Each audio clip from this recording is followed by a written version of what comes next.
नमस्कार दोस्तों, कैसे हो आप। कृष्णा क्लासेस 360 में आपका स्वागत है। तो आज आपके सामने फिर से हाजिर हम एक और नए चैप्टर के साथ। जो आज का चैप्टर रहने वाला है वो है हमारा यूरोप में सामंतवाद। अगर इससे पहले देखें हमने अब से पहले देखिए वर्ल्ड हिस्ट्री में 5 चैप्टर अपने कवर कर चुके हैं। ये हमारा क्या है, छठा वीडियो रहने वाला है। इसमें अगर देखें तो हम सामंतवाद के बारे में अच्छे प्रकार से डिटेल से जानने वाले हैं। अगर इससे पहले देखें जो हमने वीडियो कवर किए थे, जैसे आपका मेसोपोटामिक सभ्यता है और यहाँ से देखेंगे आपका मिस्र की सभ्यता है, यूनान की सभ्यता है, इन सभी सभ्यताओं के बारे में हमने अच्छे से जाना था। और चंगेज़ खां का जो वीडियो से पहले हमने कवर किया था। तो इस प्रकार क्या है, हम संपूर्ण देखें तो अपना जो एंशिएंट वर्ल्ड हिस्ट्री है उसे अच्छे से कवर करते आ रहे हैं। इसी श्रृंखला में अगर हम देखें अब हम क्या है यूरोप में सामंतवाद तक पहुंच चुके हैं। उसके बाद देखेंगे हम जो कल हमारा वीडियो रहेगा वो रहेगा आपका पुनर्जागरण। यूरोप में देखेंगे तो पुनर्जागरण किस प्रकार आता है इसके बारे में अच्छे प्रकार से चर्चा करने वाले हैं। ये सभी के सभी चैप्टर आपके एचटेट के लिए बहुत ही ज़्यादा इंपॉर्टेंट है। यहाँ से क्या है हर बार एक ही क्वेश्चन आते हैं। आपको बताया हम हर वीडियो में आपको एक क्वेश्चन शो कराते हैं जो आपका एचटेट में पिछली बार आया है। तो इस प्रकार आप अनुमान लगा सकते हो कि ये चैप्टर आपके लिए कितने इंपॉर्टेंट है। आपको देखो पता ही है कि हमें एक एक नंबर क्या है बटोरने पड़ते हैं। तो ऐसे में क्या है सभी के सभी चैप्टर हमारे लिए इतने ही इंपॉर्टेंट हैं। तो चलिए स्टार्ट करते हैं। अब हमारा जो है यूरोप में सामंतवाद है, इसे अच्छे प्रकार से जान लेते हैं। सबसे पहले देखेंगे यूरोप में सामंतवाद आखिर में है क्या, इसकी परिभाषा जानेंगे, इसका नेचर क्या है वो देखेंगे और सामंतवाद की विशेषता देखेंगे। तो सबसे पहले क्या है, चैप्टर को शुरू करने से पहले हम क्या है थोड़ा सा इसका नेचर बता देते हैं कि सामंतवाद आखिर है क्या। उसके बाद में क्या है इसकी परिभाषा जानेंगे और उसका देखेंगे विशेषता जानेंगे। तो आइए समझते हैं कि यूरोप में सामंतवाद है जो किस प्रकार काम करता है। ये सबसे पहले समझ ले तो हमारे लिए क्या बेटर रहेगा। जैसे मैं आपको बताऊं, एक राजा है, ये उसका इतना बड़ा साम्राज्य है। आप समझने की कोशिश करें, ये इतना बड़ा राज्य है एक राजा का। यहाँ पर देखेंगे तो सेंटर में अगर कोशिश करेंगे आपको समझाने की, सेंटर में बैठा है राजा आपका। इतना बड़ा साम्राज्य है, इसे क्या है किस प्रकार चलाए। तो उसके लिए क्या है एक राजा ने क्या सिस्टम अपनाया है कि यहाँ पर क्या है इसे प्रांतों में बंट दिया है। ऐसे करके हम प्रांतों में से आपका डिवाइड कर देते हैं। तो प्रांतों में इसने क्या है अपने साम्राज्य को बंट दिया है। उसके बाद देखें प्रत्येक प्रांत में एक क्या है आपका सामंत बैठा दिया है, जिसे लॉर्ड कहते थे। इस लॉर्ड को क्या है सामंत कहते हैं अगर देखें तो। उसके बाद में क्या है इस बड़े सामंत के बाद में भी क्या है कुछ छोटे छोटे सामंत बैठा दिए गए हैं। अगर देखें ऐसे करके छोटे छोटे कुछ सामंत अलग अलग देखें तो क्षेत्रों में बैठा दिए गए। उसके बाद देखें जो बड़ा सामंत है, अगर इसकी बात करें एक बड़ा सामंत है, इसका संपूर्ण कंट्रोल है पूरे पर और इसके पास एक न्यायालय है। मतलब ये ही अगर इस क्षेत्र में इसके अगर कुछ क्षेत्र में कोई घटना होती है तो ये ही न्याय सुनाएगा। अब देखेंगे थोड़ी सी और बात देखें, इसके पास एक सेना होती थी, इसके पास एक बड़ी सेना है, टुकड़ी है सेना की। अगर देखें जब भी राजा को सहायता होती थी या जब भी कोई युद्ध होता था तो राजा क्या है इसे अपने पास क्या बुला लेता था सभी सेना को और क्या है युद्ध के लिए चल देते थे। देखेंगे एक सेना यहाँ पर है, एक यहाँ पर है, एक यहाँ पर है, एक यहाँ पर है, एक यहाँ पर है। तो सभी के सभी जो सामंत है अपने जो साम्राज्य में है या राजा के सभी इकट्ठा होकर के राजा के साथ चल देते थे। ये था सेना का जो रूप था उस समय पर। देखिए तो राजा के पास कोई स्थायी सेना नहीं थी, राजा के पास कोई स्थायी सेना नहीं है, ये इन्हीं पर डिपेंड है सामंतों पर ही। अब देखेंगे जो सामंत होते थे वो क्या कर रहे हैं पर अगर देखें जब युद्ध होता था तो क्या है युद्ध लड़ने चले जाते थे वो जो सैनिक थे। बाद में क्या है उन्हें कृषि का काम कराया जाता था। उन्हीं देखेंगे सैनिकों से कृषि का काम कराया जाता था, जिसके कारण क्या है जो सेना थे वो क्या है अपंग हो चुके एक तरीके से। अपंग ऐसे नहीं देखे तो शारीरिक रूप से और मानसिक रूप से भी क्या है युद्ध लड़ने के लिए वो बने ही नहीं। इस प्रकार की क्या है उनकी स्थिति हो चुकी है। अब देखेंगे क्या है ऐसे में जो क्या है वो हार जाते थे। तो उन्होंने सोचा कि भाई अब क्या करें। तो एक नए वर्ग का उदय होता है जिसे हम नाइट कहते हैं। एक और वर्ग मैंने आपको बताया उभरता है जिसे नाइट कहते हैं। नाइट को का क्या काम है, नाइट को यही काम है बस कि राजा को सैनिक सहायता देना। ये सैनिक वर्ग है पूरा। अगर देखें वैसे एक नाइट होता था, उसके अंडर में क्या बहुत सारी कुछ सेना होती थी, वो थे नाइट। नाइटों के पास देखो जब ये सामंत है, सामंतों ने नाइटों को भी अगर देखें इस प्रकार से क्या है कुछ जागीर दे दी थी, ठीक, जो लगभग 1000 या 2000 एकड़ के बराबर होती थी। ये जमीन क्या है नाइटों को दे दी यहाँ पर और क्या है नाइट भी अपना क्या है यहाँ से खर्चा चला रहे हैं। इस प्रकार क्या है पूरे के पूरे सामंतवाद की व्यवस्था रहने वाली है। इसी प्रकार देखिए प्रत्येक, ये मैंने आपको एक का बताया, प्रत्येक में रहने वाला है इसी प्रकार का सिस्टम, प्रत्येक क्षेत्र में रहने वाला है। और देखो यहाँ से कलेक्ट करके सामंत यहाँ से कलेक्ट करके जो यहाँ से करा रहा है उसे राजा के पास पहुँचा देता था। जितनी उसे जरूरत थी और उसके सेना के लिए जरूरत है उतना अपने पास ही रख लेता था। तो ये है पूरा का पूरा सिस्टम यूरोप में सामंतवाद। आई होप यहाँ तक ये चीज़ आपके समझ में आई होगी। अब क्या है, आपको बड़ी ही आसानी होगी कि सामंतवाद को समझने में। तो चलिए करते हैं स्टार्ट जो है। अब देखिए सबसे पहले इसकी परिभाषा जानेंगे, उसके बाद में क्या है संपूर्ण रूप से इसके बारे में हम समझेंगे। तो सबसे पहले देखेंगे सामंतवाद से क्या अभिप्राय है, इसकी परिभाषा जान लेते हैं। देखो सामंतवाद से क्या अभिप्राय है, देखो यह जर्मन शब्द, देखो आपके आ जाएगा किस शब्द से बना है, किस भाषा के शब्द से बना है, तो जर्मन भाषा के शब्द से बना है, ये भी आप याद रखें। कि क्या है, फ्यूड शब्द से बना है, जिसका अभिप्राय है, जिससे क्या अभिप्राय है, भूमि का टुकड़ा या जिसे हम जागीर भी कहते हैं, इसका ये मतलब या इससे ये अभिप्राय है। देखो इसके बाद देखेंगे इस प्रकार सामंतवाद का संबंध भूमि अथवा जागीर से है। जो सामंतवाद का संबंध किससे, भूमि अथवा जागीर से हो जाएगा। मैंने आपको बताया ये टुकड़ा ही तो है जमीन का, जो मैंने आपको सारा कुछ डिटेल बताया इतना सारा, यही तो सारा सिस्टम है। अब देखेंगे एक व्यक्ति होता है W.T. Hence, W.T. हेंस एक व्यक्ति होता है जो इतिहासकार होता है, प्रसिद्ध इतिहासकार है। ये क्या है, एक कोटेशन देता है, ये कहें तो इसके अपनी राय देता है सामंतवाद की परिभाषा के बारे में कि इसके अनुसार सामंतवाद है क्या। देख, सामंतवाद वह प्रथा थी जिसमें लॉर्ड अपने अधीन सामंतों को सैनिक सेवा एवं क्या है व्यक्तिगत वफादारी के बदले भूमि अनुदान देता था। ये तो है। देख एक राजा है, वो क्या दे रहा है, भूमि दे रहा है, किसे, सामंतों को, और सामंत उसके बदले क्या दे रहे हैं, अब देखो क्या दे रहे हैं, सैनिक सहायता दे रहे हैं, और क्या है देखेंगे, और क्या है व्यक्तिगत सेवाएं दे रहे हैं। व्यक्तिगत मतलब वफादारी का मतलब देखें यहाँ पर उन्हें सेनाएं तथा टैक्स दे रहे हैं, अगर हम आपको बताने की कोशिश करें। यह है पूरा सामंतवाद से अभिप्राय। उसके बाद देखेंगे, देखो वास्तव में सामंतवाद एक ऐसी व्यवस्था है जिसमें राजा अपने अधीन बड़े सामंतों को उसकी सैनिक एवं क्या है राजनीतिक सेवाओं के बदले बड़ी बड़ी जागीर देता है। वही तो भी मैंने आपको बताया क्या है, बिल्कुल सेम टू सेम सारा सारा देखें तो एक जो सामंत है वो राजा को क्या दे रहा है, सैनिक सहायता दे रहा है और राजनीतिक सेवाएं दे रहा है। उसके बदले क्या है, जो राजा है उस सामंत को क्या दे रहा है, बड़ी बड़ी जागीरें दे रहा है। यही तो है सिंपल अगर देखें तो। अब चलते हैं नेक्स्ट, देखते हैं हमारा जो है, देखिए ये बड़े सामंत आगे छोटे सामंतों को उनकी सेवाओं के बदले छोटी जागीरें बांट देते थे। मैंने आपको बताया जो बड़े बड़े सामंत होते थे उनके अंतर्गत भी छोटे छोटे सामंत हैं।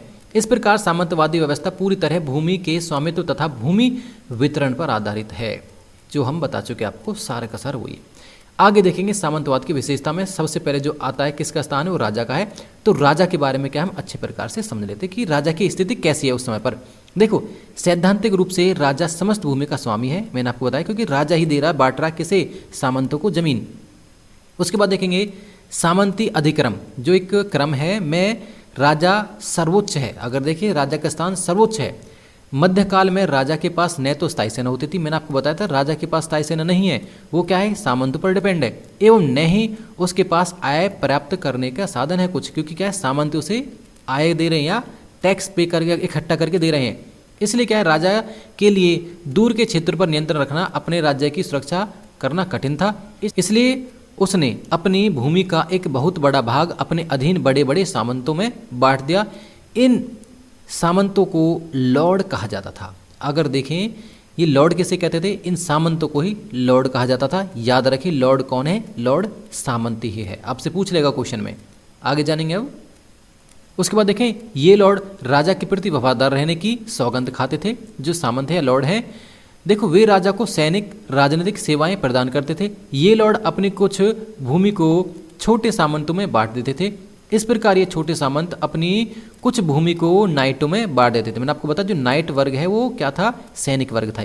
इस प्रकार सामंतवादी व्यवस्था में राजा सबसे ऊपर एवं क्या नाइट सबसे नीचे है, आप ये बात याद रखें।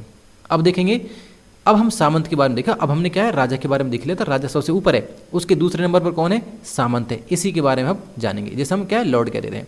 सामंत या लॉर्ड अपनी जागीर के अंदर क्या सर्वशक्तिमान होते थे। अपनी जागीर है उसके अंदर तो सब सर्वशक्तिमान है, क्योंकि यही वहाँ पर अगर देखें तो राजा हैं। इनकी स्थिति कैसी है, राजा के समान है। अपनी जो जमीन है उसके अंतर्गत उसके अधीन एक सेना, मैंने आपको उसके अधीन एक सेना होती थी। वह सेना में बढ़ोतरी भी कर सकता था। वह बाहरी शत्रु से अपने अधीन सामंतों की रक्षा करता था। जो देखें तो अपने देखो ये देखिए जो पूरा जैसे मैंने आपको बताया राज्य है, इसमें क्या बहुत सारे सामंत हैं। ये नहीं कि अपनी सहायता कर रहा, औरों की सहायता भी कर देता था। उसके बाद देखेंगे वह अपना न्यायालय भी लगाता था। ये सब कुछ मैं बता चुका हूँ वैसे तो। वह अपनी जागीर में रहने वाले लोगों के मुकदमे का निर्णय लेता था। उसके निर्णय को अंतिम रूप माना जाता था, अंतिम माना जाता था। किसी में भी उसके निर्णय के विरुद्ध अपील करने की साहस नहीं था। वह अपनी मुद्रा, सोचो यहाँ तक क्या है, अपनी वो मुद्रा भी जारी कर रहा है। यदि उसके अधीन कोई सामंत अपनी सेवाओं में असफल रहता तो वह उसकी जागीर छीन लेता था। जो बड़ा सामंत है, जो छोटे सामंत उसके क्या है कोई सेवा देने में असफल है तो उसकी जमीन वो जागीरें छीन लेता था। कभी कभी लॉर्ड इतने शक्तिशाली हो जाते थे कि वे राजा की परवाह नहीं करते थे। मतलब जो आपके लॉर्ड हैं कभी कभी वो अपने आप को स्वतंत्र भी कर लेते थे और क्या है राजा की वो परवाह भी नहीं करते थे। कभी कभी ऐसी सिचुएशन आ जाती थी। इससे निपटने के लिए क्या है जो राजा क्या कर रहे हैं, ये राजा है इनका अदला बदली कहीं तो ट्रांसफ़र कर देते थे। ये जो सामंत है इसे यहाँ बैठा दिया, इसे यहाँ बैठा दिया, इस प्रकार क्या इनके ट्रांसफ़र भी कर देते थे। चलो आगे चर्चा करते हैं। देखें, उसे समय समय पर अपने स्वामी के दरबार में उपस्थित होना पड़ता था। सामंत को दरबार में वह अपने स्वामी को विभिन्न मामलों में सलाह भी देता था। वह अपने स्वामी को आवश्यकता पड़ने पर सैनिक सहायता भेजता था। ये देखो मैंने आपको बताया कि क्या है वो सैनिक सहायता भेज रहा है जब भी क्या है राजा को आवश्यकता होती थी। स्वयं युद्ध की स्थिति में 40 दिन की सैनिक सहायता भी दे रहा है। कौन, जो सामंत है 40 दिन की सैनिक सेवा भी प्रदान कर रहा है राजा को। जो कौन है, सामंत है। उसे अपने स्वामी के दुर्ग की रक्षा के लिए भी प्रबंध करना पड़ता था। राजा के दुर्ग के लिए क्या है वो रक्षा करने का प्रबंध कर रहा है। अब देखते हैं मैनर क्या है। जो मैनर अगर देखें, मैनर का अर्थ क्या होता है, एक जमीन का टुकड़ा होता है। अगर आपसे आंसर में आ जाए ऑप्शन में देखें तो आपको जमीन का टुकड़ा आंसर लगा देना। बाकी क्या है अच्छे प्रकार से मैनर के बारे में जानेंगे। वैसे टुकड़े से काम नहीं चलेगा, इसके बारे में हम संपूर्ण रूप से जानने वाले। मैनर क्या है, वैसे देखें भूमि का टुकड़ा था परंतु जो लॉर्ड होते थे इनके रहने का आवास है ये जो भूमि का टुकड़ा है। देखिए लॉर्ड का आवास जो है वो मैनर कहलाता है। इसका आकार एक जैसा नहीं होता था। अगर देखें प्रत्येक जो मैनर है या देखें जो प्रत्येक लॉर्ड की जो ज़मीन है ये मैनर है, सभी का आकार एक जैसा नहीं है।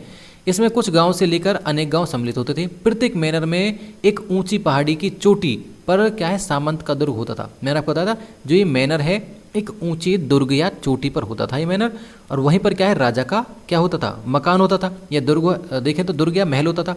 यह दुर्ग इतना विशाल होता था कि उससे उस लॉर्ड की शक्ति का आकलन किया जा सकता था। सोचो मतलब इतना ऊंचा बनाया जाता था कि क्या है पता चल सके भैया ये लॉर्ड का मकान है तो कितना एक तरीके से शक्तिशाली रहा होगा वो या रहे वो।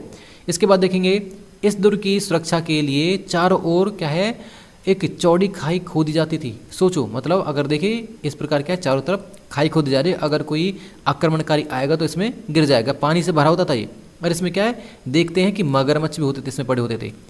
इसे सदैव पानी से भरा रखा जाता था। प्रत्येक मैनर में एक चर्च, देखेंगे मैनर में क्या क्या चीज़ें सुविधाएं, चर्च है, एक क्या है कारखाना है, एवं क्या है कृषकों के लिए अन्य अनेक झोपड़ियाँ हैं। जो कृषक हैं उनके लिए अनेक झोपड़ियाँ भी हैं। मैनर में एक विशाल कृषि फार्म भी होता था जहाँ पर क्या है जो किसानों काम करते थे और खेती करते थे। इसमें सभी आवश्यक फसलों का उत्पादन किया जाता था। जितनी भी आवश्यक फसलें हैं सभी का उत्पादन यहाँ पर किया जा रहा है। अब देखेंगे नेक्स्ट है, देखो मैनरों में विस्तृत वन होते थे। मैंने आपको बताया कि यहाँ पर क्या वन भी है, सब कुछ सारी सुविधाएं हैं इनमें। देखें तो इन वनों में लॉर्ड शिकार करते थे। गांव वाले यहाँ से जलाने के लिए लकड़ी प्राप्त कर रहे हैं उन जंगलों से ही। मैनर में प्रतिदिन के उपयोग के लिए लगभग सभी वस्तुएं उपलब्ध होती थी। मतलब देखें जो भी उपयोग हो रही हैं सारी सारी कहीं जाने की आवश्यकता नहीं है। अगर देखें इसके बावजूद मैनर कभी आत्मनिर्भर नहीं होते थे। मतलब क्या है इंडिपेंडेंट नहीं है, ये क्या है राजा पर डिपेंडेंट है। इसका कारण यह था कि कुलीन वर्ग के लिए विलासिता की वस्तुएं, आभूषण, हथियार आदि क्या और नमक और धातु की बर्तन बाहर से मंगवाए जाते थे। अगर देखें ये फिर भी क्या है इंडिपेंडेंट, एक तो क्या है राजा पर डिपेंड, पहली बात तो ये। दूसरी बात ये है कि ये अपना सामान है जो इस प्रकार का सामान है, आभूषण है और जो विलासिता की वस्तुएं हैं जैसे शराब वगैरह होगी, अच्छे अच्छे वस्त्र हैं, तो ये क्या है बाहर से इन्हें मंगवाने पड़ते थे। इसके बाद देखेंगे नाइट। मैंने आपको बताया एक और वर्ग मिलेगा हमें, नाइट वर्ग मिलेगा। इसके बारे में और चर्चा कर लेते हैं। देखिए सबसे पहले देखो नाइट थे कौन। नाइट का यूरोप में विशेष सम्मान किया जाता था क्योंकि क्या एक योद्धा वर्ग था। इसके बाद देखेंगे 9वीं शताब्दी यूरोप में निरंतर युद्ध चलते रहते थे। जैसे हमें पता है कि क्या है उस समय पर क्या युद्ध चलते रहते थे, इसलिए साम्राज्य की सुरक्षा के लिए एक स्थायी सेना की आवश्यकता थी। देखो परमानेंट सेना की आवश्यकता, मैंने आपको बताया कि पहले क्या परमानेंट सेना नहीं थी, जब नाइट आए तो ये नाइट क्या है परमानेंट सेना एक तरीके से।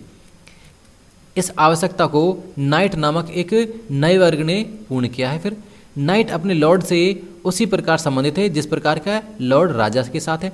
जैसे मैंने आपको बताया जैसे राजा है, राजा जमीन दे रहा किसको, लॉर्डों को, इस प्रकार क्या है लॉर्ड जमीन दे रहे किसे, इन नाइटों को। ये हो जाएगा नाइट अपने लॉर्ड से उसी पर, अच्छा हो गया।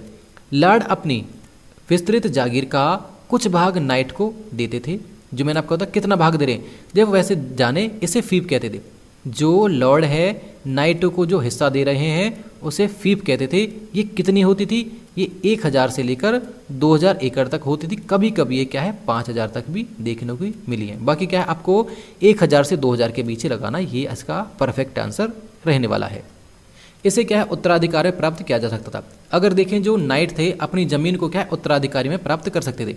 उसके बाद देखेंगे प्रत्येक फीफ में नाइट के लिए घर, चर्च, पंचक्की जो पानी से चक्की चलती थी, और क्या मदिरा संपीड़न जो शराब भी पीते थे, किसानों के लिए क्या झोपड़ियाँ आदि यहीं होती थी। इन नाइटों के जो फीफ होते थे, नाइटों की जो ज़मीन थी फीफ थी, वहीं पर क्या ये सुविधाएं भी उनको दी गई हैं। आगे देखेंगे नाइट अपना अधिकांश समय अपनी सेना के साथ गुजारते थे। वे अपने सैनिकों को प्रशिक्षण देते थे, मतलब ट्रेनिंग में लगे रहते थे ये। वे अपने सेना में अनुशासन पर विशेष बल देते थे। उनकी सेना की सफलता पर लॉर्ड की सफलता निर्भर रहती थी। बस सीधी बात है, अगर ये नाइट वर्ग सफल रहेंगे अपने कारनामे से, देखिए तो युद्ध लड़ने में विजयी रहेंगे, तो जिससे क्या है लॉर्ड भी विजय रहेगा, और लॉर्ड विजय रहेगा तो सीधी बात फिर राजा भी विजय रहेगा, क्योंकि आवश्यकता पड़ने पर लॉर्ड अपनी सेना का प्रयोग करता था। उसके बाद देखेंगे प्रसन्न होने पर लॉर्ड उनकी फीफ में फिर बढ़ोतरी कर देता था। अगर लॉर्ड जो है प्रसन्न होता था इनसे, तो उनकी जो फीफ थी, जो ज़मीन थी किसकी, नाइटों की, उसमें क्या है बढ़ोतरी कर देता था। नाइट अपने अधीन फीफ में कर एकत्रित करता था। जो नाइट है इसी प्रकार से जिस प्रकार सामंत है, सेम टू सेम। एवं क्या लोगों के मुकदमे का निर्णय यहाँ पर ये भी कर रहा है। देखा अगर देखें सेम टू सेम बिल्कुल सेम है, जैसे आपका लॉर्ड है उसी प्रकार से नाइट भी ये काम कर रहे हैं। फीफ को जोतने का कार्य कृषकों द्वारा किया जाता था। नाइट फीफ के बदले अपने लॉर्ड को युद्ध में उसकी तरफ से लड़ने का वचन देते थे। जो नाइट हैं वो वचन दे रहे हैं किसको, लॉर्डों को युद्ध में लड़ने का। वह उसे एक निश्चित धनराशि भी देते थे, मतलब क्या है उसे पैसा भी दिए जा रहे हैं। गायक हैं नाइट की वीरता की कहानियाँ लोगों को गीतों के रूप में सुनाया करते थे, मनोरंजन करते थे। और उसके बाद देखेंगे 15वीं शताब्दी में सामंतवाद के पतन के साथ ही नाइटों का भी पतन हो जाता है। देखेंगे जो 15वीं शताब्दी में आपके वैसे तो 12 से 13वीं शताब्दी में हो जाता है इनका पतन, क्योंकि क्या है जो आपके धर्म युद्ध होते हैं जिन्हें क्रूसेड्स कहते हैं, उन्हीं के साथ साथ में क्या है इनका भी पतन हो जाता है। फिर अब आगे चर्चा करते हैं। अब देखिए कृषक दास के बारे में और जान लेते हैं। देखो यूरोप समाज की अधिकांश जनसंख्या कृषक दास से संबंधित थी, क्योंकि यहाँ पर क्या है बहुत सारे या बहुत ज़्यादा मात्रा में कृषक दास थे। उनका जीवन जानवर से भी बदतर था। अगर देखिए इतनी बुरी हालत थी इनकी बहुत ज़्यादा, उनके साथ कितना अत्याचार किया जाता था देखेंगे अभी। देखो वे अपने लॉर्ड अथवा क्या नाइट की जागीर पर क्या है काम करते थे। इसके अतिरिक्त उन्हें अपने लॉर्ड की आज्ञा के अनुसार उनके अन्य कार्य भी करने पड़ते थे। इन कार्यों के लिए उन्हें किसी प्रकार का कोई वेतन नहीं जाता था। मतलब कृषि पर तो काम कर रहे, उनके क्या घरों में भी काम करते थे, और उनके लिए क्या है कोई काम नहीं किया, मतलब पैसे नहीं दिए जा रहे। देखो जो अन्य काम कर रहे वैसे उसे क्या कहा जाता था, उसे बेगार कहा जाता था। वैसे उन पर क्या अनेक प्रकार के प्रतिबंध लगाए जाते थे। वे लॉर्ड की अनुमति के बिना उनकी जागीर छोड़कर नहीं जा सकते थे, क्योंकि क्या उन पर प्रतिबंध लगाए गए थे इस प्रकार के। अगर पकड़ा जाता था तो उसे फिर सजा देते थे। सामंत उन पर क्या है घोर अत्याचार करते थे। इसके बावजूद वे सामंतों के विरुद्ध कोई शिकायत नहीं कर सकते थे। मतलब शिकायत करें तो किससे करेंगे, बात तो ये ना। कड़ी मेहनत के बावजूद वे अक्सर क्या है भूखे रहते थे। सोचो मतलब इनकी स्थिति कैसी रही होगी। उनके रहने की झोपड़ियाँ गंदी होती थी, वे नाम मात्र के वस्त्र पहनते थे। संक्षेप में उनका जीवन क्या नरक के समान था। ये हो गया इनके बारे में जो कृषक दास थे। इनकी स्थिति देखें तो अगर संक्षेप का मतलब है कि छोटे स्वरूप में कहें तो इनका जो जीवन था नरक के समान था, एक लाइन में कहें तो। अब यहाँ से जानेंगे जो हमारे लिए इम्पोर्टेंट है, सबसे ज़्यादा क्या है ये चीज़ इंपॉर्टेंट है। देखो कि देखो मध्यकाल यूरोप में समाज में जो यूरोपीय समाज है, देखो हमने सामंतवाद के बारे में थोड़ा सा जान लिया। अब क्या है जो वहाँ का समाज है वो भी जान लेंगे, क्योंकि क्या है यहाँ से भी क्वेश्चन आते हैं आपके यूरोपीय समाज से भी। तो यहाँ से देखेंगे जो यूरोपीय समाज जो 3 भागों में मतलब बटा हुआ है। सबसे पहले देखेंगे तो पादरी है, उसके बाद देखेंगे कुलीन वर्ग है, और तीसरा देखेंगे तो हमारे किसान है।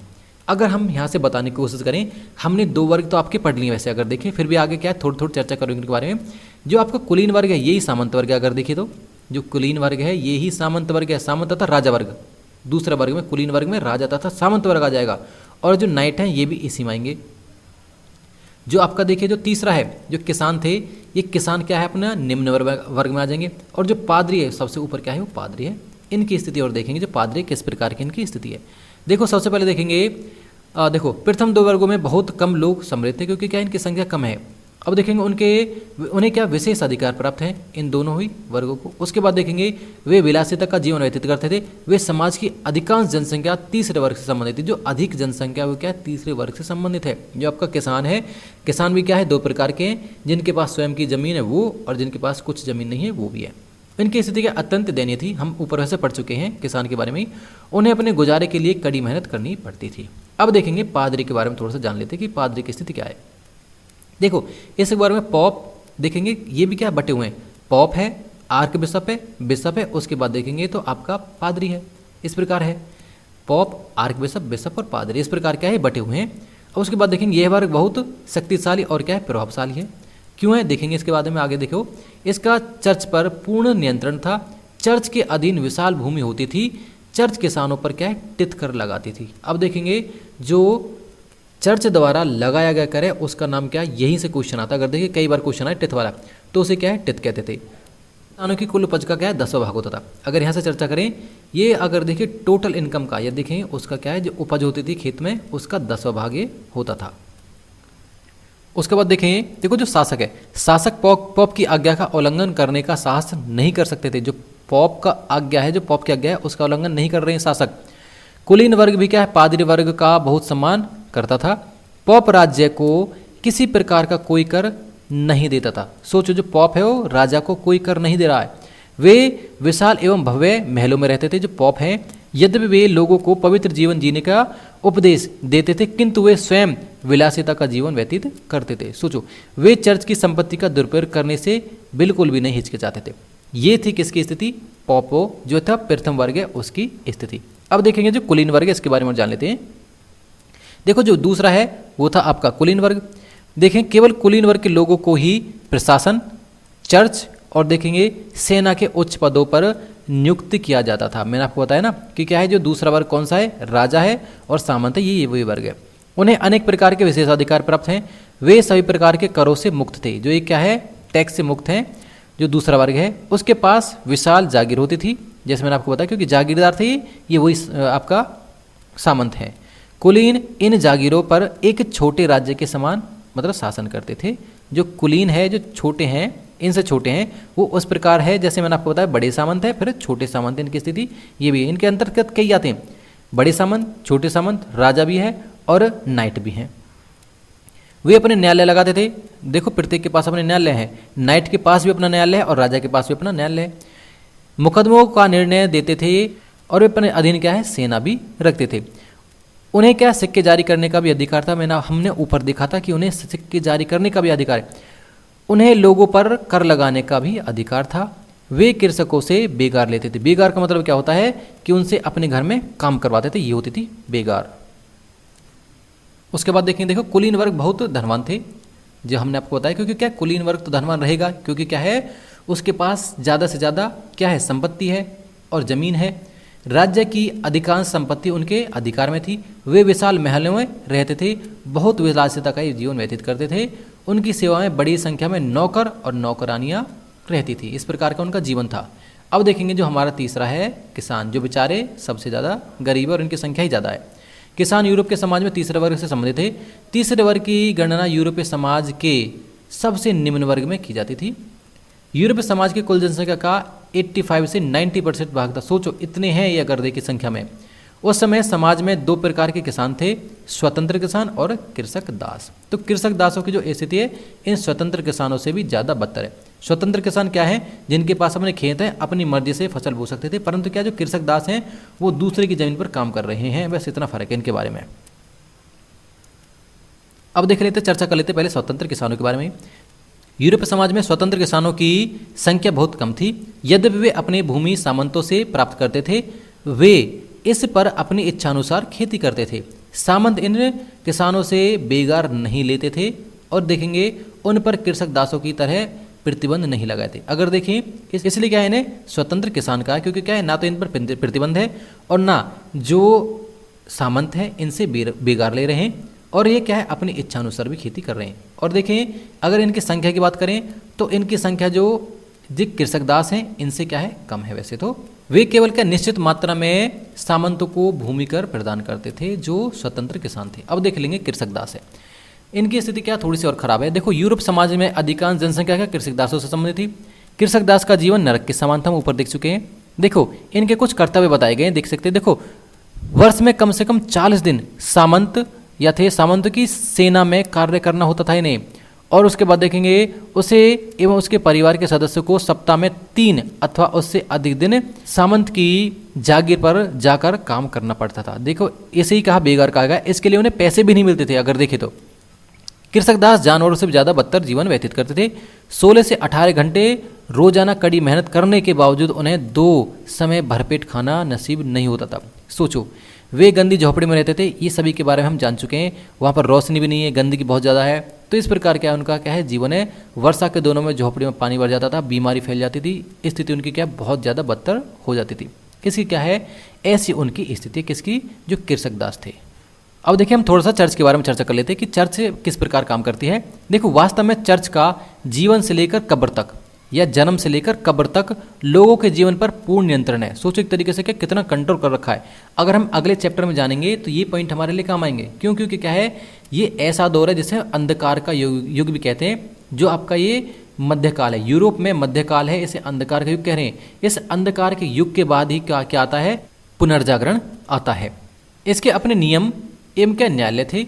इन नियमों का उल्लंघन करने का साहस कोई नहीं कर सकता था। अगर हमने ऊपर देखा था, राजा भी इनका उल्लंघन नहीं कर सकता था। यहाँ तक कि राजे भी इन नियमों का उल्लंघन नहीं कर सकते थे। यदि कोई व्यक्ति इन नियमों का उल्लंघन करता था तो चर्च उसे फिर क्या है, दंड देता था। अब जानेंगे चर्च के संगठन है किस प्रकार। सबसे पहले देखेंगे पॉप होता था, हमने ऊपर वैसे चर्चा कर चुके थे। पॉप है, आर्क बिशप है, बिशप है, फिर क्या आपका पादरी है। अब क्या है, इनके बारे में हम थोड़ा सा चर्चा कर लेते हैं, इनके बारे में अच्छी प्रकार से जान लेते हैं। यहाँ से भी क्या है, क्वेश्चन आ जाते हैं। फिर देखेंगे मठ देखेंगे और मठवाद देखेंगे, थोड़ा सा ये और देख लेते हैं। उसके बाद में क्या हमारा चैप्टर ये फिनिश हो जाएगा। पॉप चर्च का सर्वोच्च अधिकारी था। अगर देखें तो वह रोम में निवास करता था। कहाँ पर? रोम में निवास कर रहा है। मध्यकाल में उसे शक्तियाँ प्राप्त थी। उसे पृथ्वी पर क्या ईश्वर का प्रतिनिधि माना जाता था। अगर देखें तो उसे पृथ्वी पर ईश्वर का प्रतिनिधि माना जा रहा है। उसके निर्णय को अंतिम माना जाता था। वह यूरोपीय शासकों को पदच्युत करने की भी क्या क्षमता रखता था। मतलब ये यूरोप राजा हैं, उन्हें हटाने की भी क्षमता रखता, इतनी इसकी पावर है। सोचो, वह चर्च से संबंधित विभिन्न अधिकारियों की नियुक्ति भी करता था। जो चर्च से संबंधित अधिकारी हैं उनकी नियुक्ति भी कर रहा है। मतलब इतनी पावर है पॉप की। अगर देखें तो ये कहाँ, रोम में रहता था। अगर देखें तो अब देखेंगे हमारा जो सेकंड था आर्क बिशप, फिर बिशप के बारे में जानेंगे, फिर हम पादरी के बारे में चर्चा करेंगे। देखो, पॉप के बाद दूसरा स्थान क्या आर्क बिशप का था।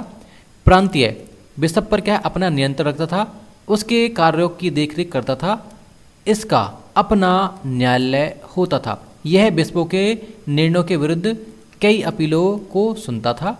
वह क्या बिशपों की नियुक्ति भी करता था। अगर देखें बिशप क्या है, जस्ट पॉप के बाद बिशप है, और वो क्या है, जो बिशप है आर्क बिशप है। आर्क बिशप क्या है, जो बिशप है इन पर क्या कंट्रोल कर रहा है, इनके निर्णय को देख रहा है और इनकी क्या है नियुक्ति भी कर रहा है। अब देखेंगे इसी प्रकार बिशप है, बिशप पादरियों की देखरेख करेगा, उनकी नियुक्ति करेगा। अब देखेंगे जो आपका बिशप चर्च का एक महत्वपूर्ण अधिकारी था। ये भी प्रांत के सभी चर्च उसके अधीन होते थे। इसका अपना एक न्यायालय, देखें तो इसका भी एक न्यायालय, इसका भी एक न्यायालय होता था। यहाँ वे चर्च से संबंधित विभिन्न मुकदमों की सुनवाई करते थे। वह पादरियों की नियुक्ति भी करते थे, जैसे मैंने आपको बताया था। ये बिल्कुल सिंपल है। अब देखेंगे जो हमारा पादरी है, मध्यकाल में चर्च में पादरी की महत्वपूर्ण भूमिका होती थी। वह रविवार के दिन चर्च में आने वाले लोगों को धर्मोपदेश देता था, यह सुनाता था। वह लोगों की दुख तकलीफों को सुनता था। वह लोगों के दुखी जीवन के लिए सामूहिक प्रार्थनाएं भी करता था। वह जन्म, विवाह, मृत्यु से संबंधित सभी प्रकार के क्या संस्कारों को संपन्न करा रहा है। अगर देखें कौन है आपका जो पादरी। इस प्रकार क्या हम तीनों के बारे में चर्चा करते हैं कि 3 के 4 पॉप, आर्क बिशप, बिशप और पादरी, इनके कार्य क्या क्या है, किस प्रकार की इनकी स्थिति है, सभी के बारे में हम क्या चर्चा कर चुके हैं। अब जानेंगे थोड़ा सा और आगे। देखें वह पॉप से क्या प्राप्त सभी आदेशों का पालन करता था। देखिए जो पादरी है ये क्या है, जितनी भी पॉप से जो भी सूचनाएं आ रही हैं उनका पालन कर रहा है।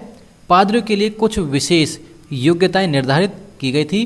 पादरी विवाह नहीं कर सकते थे। सोचो, कृषक दास, अपंग व्यक्ति और क्या स्त्री पादरी नहीं बन सकती थी। ये इनके लिए कुछ क्या है बता रखे इनके नियम कानून है जो। अब देखेंगे मठवाद क्या है, मठों का जीवन किस प्रकार से है। क्योंकि देखेंगे मठवाद है क्या, क्योंकि जो पादरी है उनके अलावा भी क्या है कुछ ऐसे हैं जो ऐसा जीवन व्यतीत नहीं करना चाहते, वो अलग से अपना पूजा पाठ में ध्यान दे रहे हैं, वो क्या है फिर मठों में रहने लगते हैं। ये आ जाएगा, देखो पढ़ेंगे सबके बारे में अच्छे से। मध्यकाल में लोगों पर चर्च का प्रभाव स्थापित करने के बाद मठवाद ने उल्लेखनीय भूमिका निभाई है। उस समय कुछ ऐसे धार्मिक व्यक्ति थे जो एकांत का जीवन पसंद करते थे, ये वही तो है मठवाद वाले। अतः वे आबादी से दूर जिन भवनों में रहते थे उन्हें मठ कहा जाता था। जो आबादी से दूर है मतलब जनसंख्या से दूर है, ये जहाँ पर भीड़ भाड़ नहीं है, उन्हें मठ कहते थे या एबी कहते थे। याद रखें, एब कहते, कहीं कहीं एब मिलेगा, जिसका मुख्य होता था उसे एबट कहते थे, ये भी याद रखें। इनमें रहने वाले भिक्षुओं को मंक तथा भिक्षुनियों को नन कहा जाता था। कुछ मठों को छोड़कर अधिकांश मठ भिक्षु एवं भिक्षुनी के अलग अलग रहते थे। मतलब कुछ मठों को छोड़कर क्या है, ज़्यादातर मठ क्या है जिसमें क्या भिक्षुनी अलग रहती थी और भिक्षु अलग रहते थे। इसे अत्यंत कठोर नियमों का पालन करना पड़ता था। उन्हें पवित्रता का जीवन व्यतीत करना पड़ता था। वे विवाह नहीं कर सकते थे। अगर देखिए यहाँ पर देखिए, जो चर्च में रहते थे वो भी विवाह नहीं कर रहे और ये भी क्या विवाह नहीं कर सकते थे। उन्हें संपत्ति रखने का कोई अधिकार नहीं था। इन्हें अगर देखें, ये रख रहे हैं संपत्ति, परंतु क्या इन्हें अधिकार नहीं है। वे ईश्वर आराधना में अपना जीवन व्यतीत करते थे। ये आ जाएगा जो आपका मठवाद में जो मठों का जीवन था किस प्रकार था। अगर देखें कुछ कुछ ऐसा लग रहा होगा जैसे हम बौद्ध धर्म पढ़ रहे हो। देखो, वे प्रसिद्ध पांडुलिपियों की क्या है कृतियां तैयार करते थे जो मठों में रहते थे। उसके बाद देखेंगे वे लोगों को शिक्षा देने का कार्य करते थे। वे मठ को दान दी गई भूमि पर कृषि करते थे और पशुपालन भी कर रहे हैं। इस प्रकार का क्या है मठों में जीवन व्यतीत कर रहे हैं। अब क्या है, हम जो कुछ मठ हैं यहाँ पर उनके बारे में और चर्चा कर लेते हैं। ये भी क्या है हमारे लिए इतने ही जरूरी है। देखो अब है जो सबसे पहले हमारे सेंट बेनेडिक्ट है जो, अब देखें, देखो 529 ईस्वी में इटली में स्थापित सेंट बेनेडिक्ट सर्वाधिक प्रसिद्ध था। ये जो आपका है, इसकी स्थापना इटली के महान सेंट बेनेडिक्ट ने की थी। मतलब इसी के नाम पर क्या इसका नाम पड़ गया है। उसने बेनेडिक्टिन मठों में रहने वाले भिक्षुओं के लिए एक हस्तलिखित पुस्तक लिखी है। अब देखेंगे उसमें क्या है, कितने अध्याय हैं, 73 अध्याय थे। इसमें भिक्षुओं के मार्गदर्शन के लिए नियमों का वर्णन किया है। इसमें क्या है, कुछ नियम है। इसमें क्या है, 73 अध्याय दे रखे हैं। ये कहाँ की है, सेंट बेनेडिक्ट की चर्च की ये पुस्तक है जो हस्तलिखित पुस्तक है। इसके बाद देखेंगे आपका क्लूनी मठ है, इसके बारे में चर्चा करें। देखो दूसरा प्रसिद्ध क्या है, क्लूनी मठ था। इसकी स्थापना 910 ईस्वी में क्या विलियम प्रथम ने फ्रांस में बरगंडी नामक स्थान पर की थी। उसके बाद देखेंगे इस मठ की स्थापना का कारण यह था कि यह मठों में भ्रष्टाचार और क्या है चरित्रहीनता का बोलबाला बहुत था, तो उसे रोकने के लिए क्या है चर्च या बनाई थी। इसके बाद देखेंगे तो देखो फ्रायर कौन थे, ये भी हमारे लिए इंपॉर्टेंट है। देखो इसके बाद देखो तीसरा है जो फ्रायर बनता है। 13वीं शताब्दी के आरंभ में यूरोप में भिक्षुओं के एक नए समूह का उत्थान होता है। ये क्या है, भिक्षु फ्रायर कहलाते थे। वे मठों में रहने के अपेक्षा बाहर भ्रमण करते थे। वे ईसाई या ईसा मसीह के संदेशों को लोगों तक पहुंचा रहे हैं, जनसाधारण की भाषा में प्रचार करते थे। उन्हें चर्च के गौरव को स्थापित करने एवं क्या लोगों में एक नई जागृति लाने में उल्लेखनीय भूमिका निभाई है इन्होंने। फ्रायर लोगों द्वारा दिए गए दान से अपनी जीविका चलाते थे। वे क्या है 2 संघों में बटे होते हैं। देखो अगर फ्रायर देखें तो फ्रायर भी 2 संघों में बट जाते हैं। फिर देखो एक आपका आ जाता है फ्रांसिस्कन और आपका है डोमिनिकन, ये 2 बट जाते हैं। देखो फ्रांसिस्कन जो संघ की स्थापना असीसी के संत फ्रांसीसी करते हैं और उसका गणना क्या मध्ययुगीन श्रेष्ठ व्यक्तियों में गिना जाता है अगर देखें तो। उसके बाद देखेंगे जो हमारा है डोमिनिकन के बारे में देख लेते हैं। देखो डोमिनिकन संघ की स्थापना स्पेन के संत क्या है डोमिनिक करते हैं। उन्होंने जन भाषा में अपना प्रचार किया है। उन्होंने पाखंडी लोगों की कटु आलोचना की। भाई देखे तो उन्होंने पुजारी वर्ग में फैले अज्ञानता को दूर करने की का बीड़ा उठाया है। उसके शिष्य बहुत विद्वान थे। वे महाविद्यालयों या विश्वविद्यालय में दर्शन शास्त्र एवं क्या धर्मशास्त्र पढ़ने का कार्य करते थे। सोचो जो इनके शिष्य हैं। इन संघ का प्रभाव फ्रांसिस्कन संघ जितना व्यापक नहीं था जो बाद के आए जो इनके शिष्य बने हैं। अब देखेंगे यहाँ पर 2 पुस्तकें मिलेंगी। देखो इंग्लैंड के 2 प्रमुख कवि हैं लैंगलैंड, उनकी क्या है कौन सी कविता है, इनकी कविता है पियर्स प्लाउमैन थी इनकी। उसके बाद देखें दूसरा हमारा जेफरी चौसर है, इनकी है दी कैटरबरी टेल्स। ये इनकी रचना है जिसमें क्या है मठवाद का जो जीवन है उसके बारे में प्रकाश डाला है। ये हमारे लिए क्या है इंपॉर्टेंट 2 पुस्तक हो जाएंगी। अगर इस प्रकार देखें आज हमने क्या है यूरोप में सामंतवाद को भी अच्छे प्रकार से समझ लिया है, क्योंकि हमने आपको बताया यहाँ से भी क्वेश्चन आते हैं। और इस प्रकार क्या है बने रहें और हमारे जो चैनल को कर लें सब्सक्राइब और वीडियो को कर लें लाइक। और अब मिलते हैं तुम्हें हम जो पुनर्जागरण का चैप्टर रहने वाला कल का हमारा। और अब तक के लिए धन्यवाद।